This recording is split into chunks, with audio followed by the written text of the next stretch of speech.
Então, mas vamos lá. O primeiro ponto tópico era o fim da pandemia, que o Pete perguntou.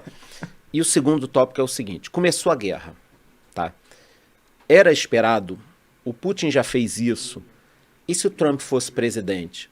Antes de você responder, até digo o seguinte, para muita gente que me pergunta, e se me pergunta muito, pô, e se o Trump fosse presidente? Eu falo, cara, o Trump já foi presidente. 4 anos e não aconteceu. Então, se o Trump fosse presidente, o Putin não faria isso. Por quê? Porque ele não o fez. Tá, então essa é a minha opinião.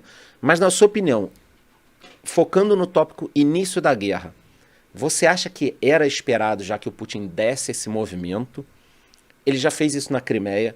Você acha que ele pode fazer em outros locais agora, do tipo Finlândia, Suécia, Polônia, Estônia? Pô, Estônia tá ali do lado, uma joia, tudo bonitinho, cheio de dinheiro. Cara, se eu fosse invadir algum lugar...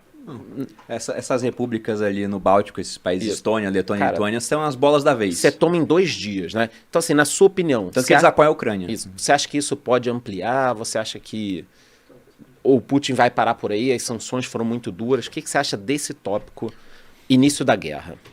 Cara, dá pra gente ficar especulando aqui de um monte de formas, Dias, porque né? só existe uma realidade, né? A gente tá pensando em realidades alternativas que nunca aconteceram, não nessa realidade. Mas é o que você falou Teorias no seu à podcast. parte. A gente fica extrapolando vários cenários, a gente pega o certo e vira Reels. Exatamente, E o exatamente. resto a gente finge que não fez a live. Eu achei genial. Mas é isso, a gente faz uma previsão aqui, se não tiver errado, apaga da história, deixa aqui quietinho no episódio, se tiver Sim. certo, você recorta, transforma em um Reels e fala, ó, eu acertei. Exatamente. Mas sobre o Trump tá se gabando muito, falando, olha, comigo teria sido diferente. E ele até diz, quando o Bush era presidente, o Putin invadiu a Geórgia. Quando Obama era presidente, ele invadiu a Crimeia. E agora, durante o período dele nada, entrou o Biden e ele fez esse movimento na Ucrânia. E eu gosto muito de história. Eu sou um fã da história da República e Império Romano, né? Foi durante muito tempo a República, depois virou um Império. Começou como monarquia, virou República e Império. E lá é interessante que são mais de 1000 anos de história. Só uma pausa. Obrigado, 1000 ao vivo aqui. Poxa, que Eita, bacana, nós. hein? Que bacana, legal. Porra, obrigado, Parabéns, galera. Charles, Desculpa, merece. Bruno. É relevante, são mais de 1000 anos de história Isso. lá. Fala. E você vê que toda vez que um imperador novo assumia o comando, o que aqueles povos que os romanos chamavam de bárbaros faziam? Eles testavam o novo imperador. Eles faziam movimentos na fronteira, incursões. Como que esse cara vai reagir? Ele vai reagir com força militar ou ele vai deixar a gente fazer o que quiser porque ele tem problemas internos para resolver? Você acha que testaram o Biden, ele ficou Sim. lá meio vovô Biden e falaram, agora é a nossa deixa? Exatamente. Testaram, vamos ver qual é a resposta dele. E como você disse no começo do episódio, o Putin ele é um crápula. É um ditador. Se a gente for pegar tempo no poder, né? Por mais que a Rússia se disfarce como uma república democrática, Mais de 20 desde anos 99 é o Putin, ele só fica trocando de presidente para primeiro-ministro, mas é sempre ele mandando no O país. Medvedev, entrou outro, mas é ele. É ele, o Medvedev é um grande É ele, aliado é. dele, então é um cara que ele bota lá, uma hora numa posição, hora na outra, mas quem manda na Rússia desde 99 e talvez até antes é o Vladimir Putin. É o Vladimir Putin. Ex-agente da KGB. Não é um Sim. cara que era um economista, um professor. As pessoas têm que ter clareza nisso. Por isso que volta e meia morre alguém Não é tomando... um bêbado gente filho igual Isso. Boris e Yeltsin, Não. que Não, era um bêbado morre legal. alguém tomando um chazinho, né? Um chazinho Tem de todo esse... cianeto. Pois é, os rivais do Putin já morreram em assaltos, onde não levaram nada, com 5 tiros pelas costas. Meu Deus. O cara é preso, o cara é envenenado. Né? Então, Que o pessoal que é rival do coincidência, que Putin não coincidência. costuma ter uma boa sorte na vida, digamos Mas aí, assim. você estava falando, a gente interrompeu da questão do império e de que... Sim, Na eles gestão eles testam. Então, isso pode ter sido o começo de um teste que ele fez para ver a capacidade de reação do Biden. Aí eu citei aquele grande exercício que eles fizeram, o Vostok 2018, com o apoio da China. E depois que a Rússia invadiu a Ucrânia, a China já foi e sobrevoou Taiwan Eu ia com perguntar isso caças. agora. Se a gente fosse da China... Porque do Taiwan Partido poderia ser Comunista. a próxima bola da vez. Tá. Mas aí é lógico que o buraco é muito mais embaixo. Porque a Ucrânia, ela não é uma aliada de longa data do Ocidente ou Taiwan dos é. Estados Unidos. Taiwan é, desde que os socialistas ganharam depois da Segunda Guerra Mundial lá na China e expulsaram o pessoal para Taiwan, Taiwan tem o apoio do governo americano, Chiang Kai-shek, desde aquela época. Então há esse apoio, há um elo muito mais forte. Então... Não quer dizer que a Rússia invadiu a Ucrânia, então a China vai invadir Taiwan. Mas é sempre um teste dentro desse tabuleiro geopolítico. E o Biden não passou no teste. Mas pra China... Mas ele não passou antes até. Foi no Afeganistão que eles viram. Vamos Isso. testar. Mas só um ponto, Bruno.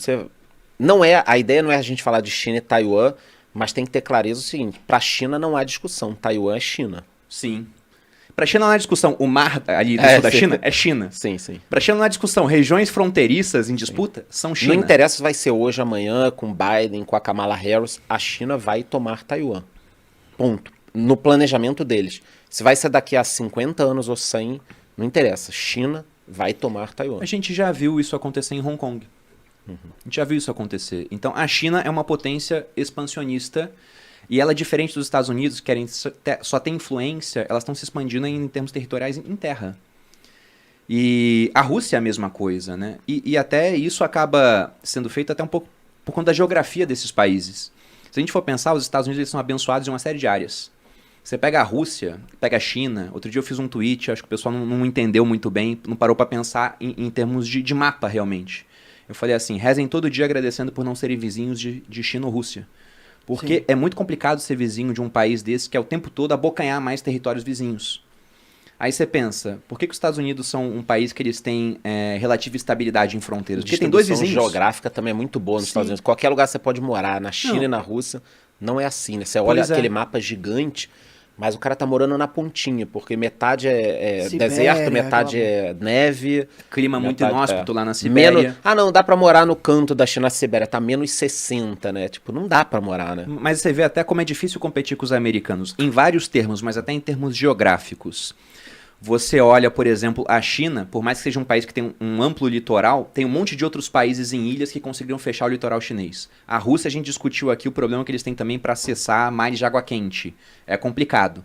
Tem o Mar Negro, mas o Mar Negro também é mar porque é fechado. Sim. Ele vai sair no Mediterrâneo, que também é mar, porque tem Gibraltar e o Suez estreitando o Mediterrâneo ali, limitando o acesso. E do Mar Negro para o Mediterrâneo tem dois estreitos controlados pela Turquia, que é a da OTAN, que são Bósforo e Dardanelos. Então é complicado. Agora, Estados Unidos tem litoral no Pacífico e no Atlântico. E tudo aberto e não congelado, né? Exatamente. Vizinhos. Rússia, um monte de país problemático. Muito diferente dos russos várias vezes e com diferenças históricas, né? Polonês, por exemplo, odeia russo. Eu tava na Copa da Rússia e teve um jogo Alemanha contra a Coreia do Sul que a Alemanha perdeu. Aí eu vi um polonês abraçando um russo. Acabou o jogo, não se abraçavam mais, porque eles têm diferenças históricas. Sim. Só um último ponto antes de eu passar pro pitch, pro tópico 3.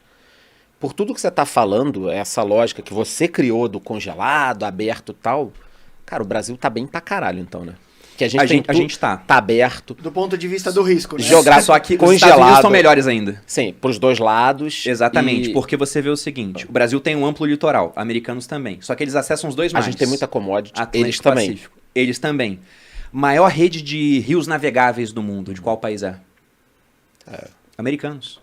Os Estados Unidos têm mais rios navegáveis do que o Brasil. Acho que a gente deve ser os, sei lá, terceiro ou quarto, talvez. A gente tá muito bem nisso também, mas pensa em termos de vizinhos. Os Estados Unidos têm 2 vizinhos. Amigos. Canadá e México. O México tem tomou imigração. Um pedaço de um até, né? Agora são amigos, né? Sim, Mas os americanos tomaram aquilo propositalmente.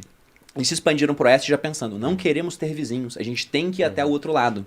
Fizeram isso. No Brasil, quantos vizinhos a gente tem? Um monte. Então,